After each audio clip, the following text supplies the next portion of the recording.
Donald Trump has been panicking and losing his mind as a Washington, D.C. federal judge has ordered that the Kennedy Center remove Donald Trump's attempt to put the name Trump Kennedy Center on it, and also Donald Trump's attempt to close the Kennedy Center and to demolish it, or Trump claimed to renovate it. But as the people who filed the lawsuit explain, he's really kind of desecrating this historically preserved building. The judge says you need to stop going in there, stop what your construction work is, stop ripping it apart, and open it up. This belongs to the people. The Kennedy Center is a living memorial, first off, to former President Kennedy, and it is a memorial and a living and breathing important concert hall and venue hall in Washington, D.C. that belongs to the public and it belongs to the people. You don't have the right to just shut something down and put your name on it and put gold letters. And it was a fairly scathing order where the judge granted the injunctive relief request by the plaintiffs here. And it was Judge Casey Cooper who made this order. And the judge said the following: the balance of hardships strongly favors the congresswoman. It was brought by a congresswoman who's technically on the board, but she doesn't really have the ability to have her vote count. The cost of removing the Trump Kennedy name from the center's facade website and official materials are de minimis, and of course stem from the board's own unlawful decision.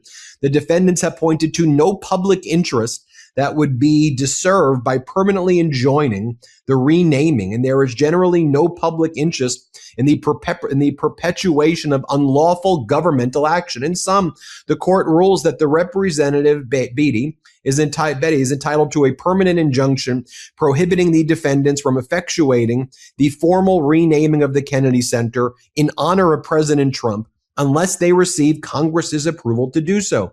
And because the defendants are currently in violations of Congress's express statutory direction, the court will order that they remove President Trump's name from the institution's title as represented on the facade of the center and any other physical or digital signage and official materials. In other words, Mr. Trump, tear down that name, get rid of those names. And I know we were all looking forward to this after this regime ends. I think this is going to be applauded and celebrated as his name, as the vile symbol that it represents on the Kennedy Center. Its desecration is now removed. Now, as I mentioned at the outset, though, Donald Trump is not handling this well. He posted on his social media platform this huge screed, which is very difficult to read, but I'll just visually show it to you so you can see what it looks like. I'll try to cut to the chase, and I'm not going to read the entire thing. But Trump goes, shockingly, a judge appointed by Barack Hussein Obama, Christopher Cooper, ruled that the Kennedy Center, which was going to close in early July for large-scale renovations and construction due to years of neglect, decay, and poor maintenance, and which was to be transformed by the Trump administration into the finest facility of its kind, and blah, blah, blah, blah, blah, must be, and the name Trump must be removed. I mean, the amount of run-on sentences, it's barely comprehensible what he's writing. Then he goes on to say, the Kennedy Center has lost over the years, prior to our getting involved a short while ago, hundreds of millions of dollars. Just pause there. All of this is fault. The Kennedy Center actually was run well. It was actually run efficiently. And when Donald Trump took it over, surprise, surprise, that's when it tanked, when they couldn't sell tickets. And when Donald Trump tried to politicize the whole thing and nobody wanted to perform there, that's actually when it did bad. I've had guests on from the Kennedy Center before who actually said it was run efficiently as a business. It was run efficiently in terms of its kind of public-private partnerships. And Donald Trump, like everything he touches, destroyed it. No one wanted to perform on it. The same way no one wants to perform at that Freedom 250 event that he's doing in the Washington Mall, where he announced 7 acts or 8 acts, and most of them, like 75%, 80% of the acts, everyone other than, it seems like, Vanilla Ice and Flo Rida, at least as of this recording, we'll see later, don't want to perform. And they also say they were defrauded by Trump. Defrauding artists to perform at your event by claiming it's not connected to you, and then they find out it is. Each one of those artists basically said they were defrauded. Donald Trump goes on to say, therefore, based on the fact that radical left Democrats care more about opposing your favorite president, me, than saving a dying performing arts center, almost all of which will lose large amounts of money throughout the country. We are going to be working with Congress to transfer this failing institution back to them so they can make a determination as to what to do with it. Judge Cooper was given a presentation by leading building and construction experts as to how structurally dangerous the building is. Wah.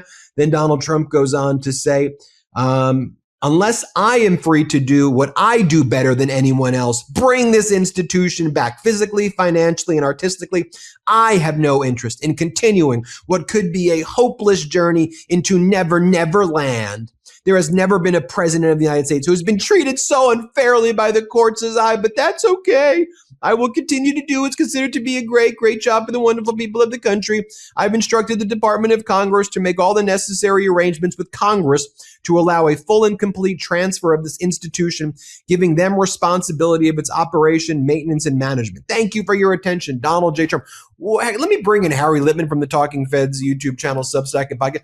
I'm going to transfer it to Congress. It's not yours. It don't belong. You can't transfer that which is not yours to begin with. That's at the heart. The Kennedy Center, its status as this memorial was legislated by Congress a long time ago. If you want to change it, Congress can pass an act, but you don't own it. You can't hand things back that aren't yours. And then I just note where he's like, if I can't do it, no one can. No, I'll tell you who can do it. Congress can do it. They represent the people. They can pass laws. And ultimately, if they want to use their political capital right now, while the American people are suffering and can't afford anything and are struggling out there to make ends meet, that you're going to be naming Trump this, Trump that, then they could pass a law. I'll disagree with the law, but ultimately, if you get Congress to pass it and you sign it, that's our system. What you did was not our system. And that's all the judge is saying.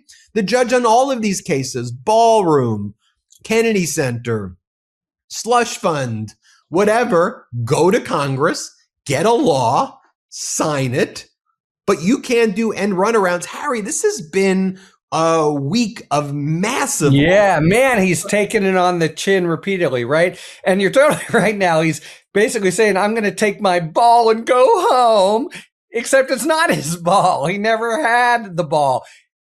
Judge Cooper here, it's a long, very thoughtful, thorough, permanent injunction that, we go through these procedural steps, but this is like the final ruling. Hey, no, forget about it.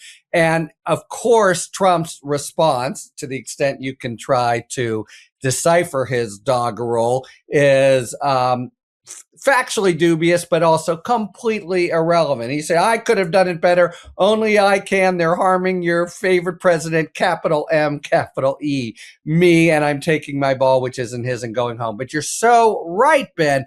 This is the same thing that he's doing again and again and again, including on the slush fund. He's just grabbing on to Congress's responsibilities and money and prerogative and saying, and just taking it for himself. And in many instances, the very acquiescent Congress that's scared of him has let him, but that doesn't make it unlawful. So Judge Cooper, who, by the way, is next in line to be chief judge of that very important district court, lays out, he's obviously been working on it a long time, long opinion, table of contents and everything. But I think it boils down to saying Congress named the Kennedy Center. Only Congress can change the name.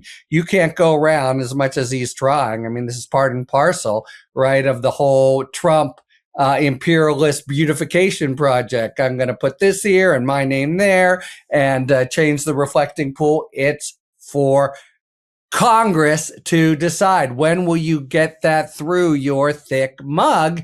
And really, when push comes to shove, that is what Judge Cooper is saying. So all this stuff, it is beside the point, but it's also, as you say, false. He wasn't, it's been a disaster. And there've been, in fact, whistleblower types who have talked about what a reign of terror it's been since the Trump heavy-handed political operatives have come in to try to run the show. They've been, and replacing professionals. It takes a professional to run a place like the Kennedy Center, and they've just been a disaster for it. Everything he says is false.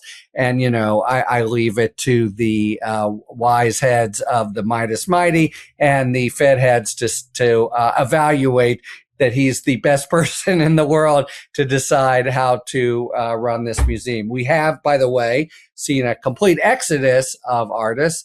I wrote a piece about Philip Glass, who was going to do a big premiere there, and said, now that Trump has it, I don't think so. He's really, everything Trump touches dies. He has really just completely screwed up the place in only a few months. So in that sense, Cooper's opinion is good for us, good for the arts, good for Kennedy, good for Washington. But the main thing is it's legal. Go to Congress. And it was interesting. Maybe he's taken it on the chin one too many times this week. Because what he basically says in that screed, as I read it, Ben, tell me if you disagree, is we're going to go work with Congress now. Well, that means they're actually going to do what Judge Cooper says they have to do and what the law says. You want to change something like this?